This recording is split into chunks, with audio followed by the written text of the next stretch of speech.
Francisco. Empiezo agradeciendo a nuestro invitado especial y conferencista del día de hoy, José Daniel Ferrer, que además ha sido distinguido por el Inter-American Institute for Democracy con el premio más importante a la libertad y la democracia que otorga el instituto y que lleva el nombre de nuestro expresidente y fundador Carlos Alberto Montaner. El premio va a ser entregado el próximo 4 de enero en una sesión de honor. El 4 de diciembre, perdón, en una sesión de honor en el Museo de la Diáspora Cubana. Junto con José Daniel Ferrer, recibirá el premio George Washington al legado a la democracia el expresidente de Colombia, Álvaro Uribe Vélez, porque ese es el nivel de la gente que lucha por la democracia y que lucha por la libertad. Empiezo diciendo que tenemos en esta reunión dos héroes, porque héroe en el concepto y en la definición del idioma quiere decir la persona que realiza una acción muy abnegada en beneficio de una causa noble. Un héroe es la persona ilustre y famosa por sus hazañas y sus virtudes. Y aquí está nuestro director y miembro del Consejo, el embajador Armando Valladares, que estuvo un poco más de 22 años en las cárceles cubanas y que después fue embajador de los Estados Unidos ante la Organización de Derechos Humanos de las Naciones Unidas. Y está un héroe de este tiempo que acaba de salir de la cárcel y que acaba de ser forzado al exilio, como lo fue hace décadas Armando Valladares, que es José Daniel Ferrer. Y estos héroes, estas personas que realizan acciones extraordinarias y acciones abnegadas, lo hacen en beneficio de una causa que es inherente a la naturaleza humana, la vida y la libertad. Son héroes que están defendiendo la esencia del ser humano, el derecho fundamental, el derecho humano más importante, que es la vida y la libertad, que desde hace casi 67 años están oprimidos, vejados y sometidos por la dictadura de Cuba, que desde el principio fue y es una organización de delincuencia organizada, que en el siglo XXI se ha transnacionalizado más allá de lo que pudo hacer en el siglo pasado en el ideario criminal de Fidel Castro del internacionalismo. En el siglo XXI, lo que era el siglo pasado el castrismo, la dictadura criminal castrista, se ha convertido en el proyecto transnacional del socialismo del siglo XXI con el dinero y el petróleo de Venezuela que les dio Chávez y con el soporte que ya desde la caída del muro de Berlín le daba Lula da Silva con el Foro de Sao Paulo. La historia del siglo XXI en las Américas es la historia de la expansión de la dictadura de Cuba. ¿Y qué quiere decir la expansión de la dictadura de Cuba? Quiere decir la expansión en las Américas de las prácticas más criminales de las que pueda tener registro la historia, que están probadas por la misma historia. Narcoestado. Cuba es el primer narcoestado de las Américas cuando Fidel Castro se asocia con el narcotraficante colombiano Pablo Escobar y con el narcotraficante boliviano Suárez Gómez. Termina fusilando al general Ochoa de la Guardia, pero eso no puede tapar el hecho de haber fundado el primer narcoestado, y hoy día es el narcoestado líder de la región. El cartel de los soles está identificado en Venezuela, pero el jefe del cartel de los soles está en Cuba. Y esa jefatura está puesta en evidencia por hechos registrados por la prensa internacional. En la última década, 2 barcos que salen a su tiempo cada uno del puerto del Mariel en Cuba son interceptados en Panamá. Uno con 4 toneladas de cocaína con rumbo a Turquía y el otro con cerca de 10 toneladas disfrazadas dentro de un embarque de carbón.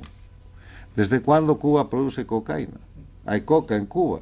Cuba se ha convertido, además de narcoestado, en el estanco de la cocaína que el cartel de los soles manda desde Venezuela, que recibe del narcoestado de Bolivia instalado con Evo Morales y de los grupos criminales fundados por Cuba, las FARC, el ELN, fundados en la década de los 60 en Colombia, que suministran ese producto.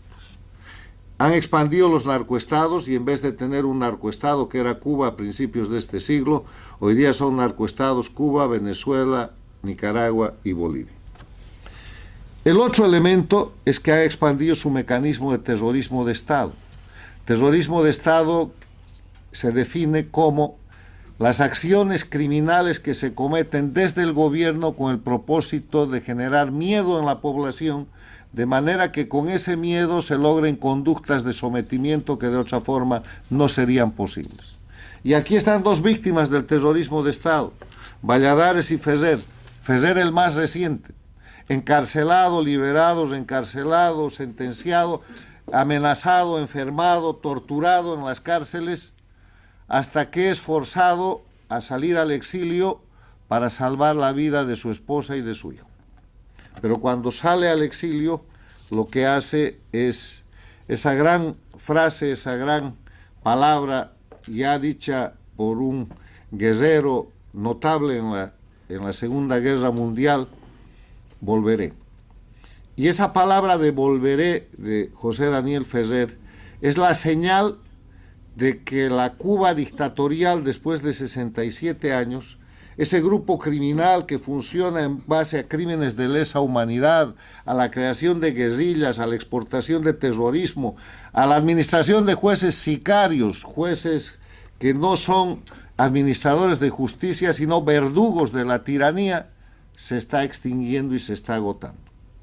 Y se está agotando, además de por la quiebra que trae la corrupción, la ineficiencia, el centralismo, el estatismo, el comunismo que tienen, que ha sembrado la miseria en Cuba, en Venezuela, en Bolivia y en Nicaragua, como se puede ver hoy día, y que ha alcanzado incluso sus gobiernos paradictatoriales, como la Argentina con el kirchnerismo, como el Ecuador con la dictadura de Correa, que era una expansión también de la dictadura cubana, como la miseria que han expandido en toda la región, que va acompañada de crimen, se está agotando además porque la realidad de política internacional y geopolítica ha cambiado este año 2025. Con el cambio de la política exterior de Estados Unidos, nacida del cambio de la política interna realizada por el presidente Trump 47, que prioriza la seguridad nacional de los Estados Unidos y del pueblo americano, han sido identificados en su verdadera dimensión lo que hasta hace unos meses se pretendía llamar revoluciones o se pretendía llamar dictaduras. Son grupos de delincuencia organizada transnacional que conforman un solo bloque. Ya nadie cree en la revolución cubana. La revolución bolivariana es una falacia para cubrir a los criminales en Venezuela.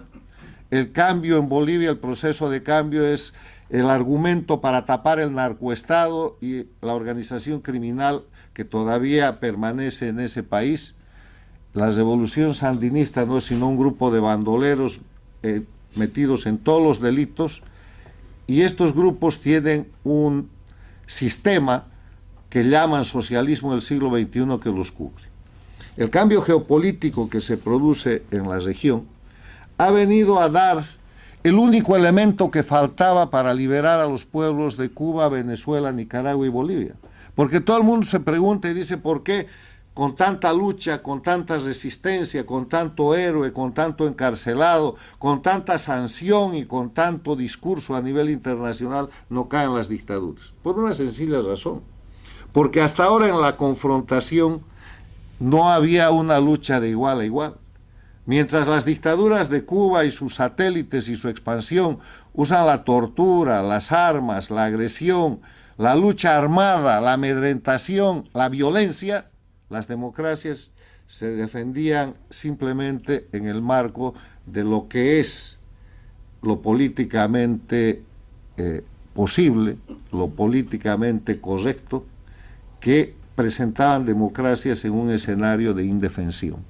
Pues esto ha cambiado con el cambio de la política exterior de Estados Unidos y ahora la confrontación es de igual a igual. Ahora está sucediendo que los narcotraficantes que exportan muerte y asesinato en sus lanchas con cargas de cocaína están siendo objeto de operaciones legítimas de parte de la democracia más grande del mundo, de las fuerzas armadas más importantes del mundo, para neutralizarlos. Y las dictaduras van a caer por dos razones. Primero, porque el eje de confrontación es democracia contra el crimen y la democracia se está defendiendo. Y segundo, porque el crimen está recibiendo la aplicación internacional de lo que es el Estado de Derecho de la comunidad internacional o el cumplimiento de la ley internacional que le corresponde.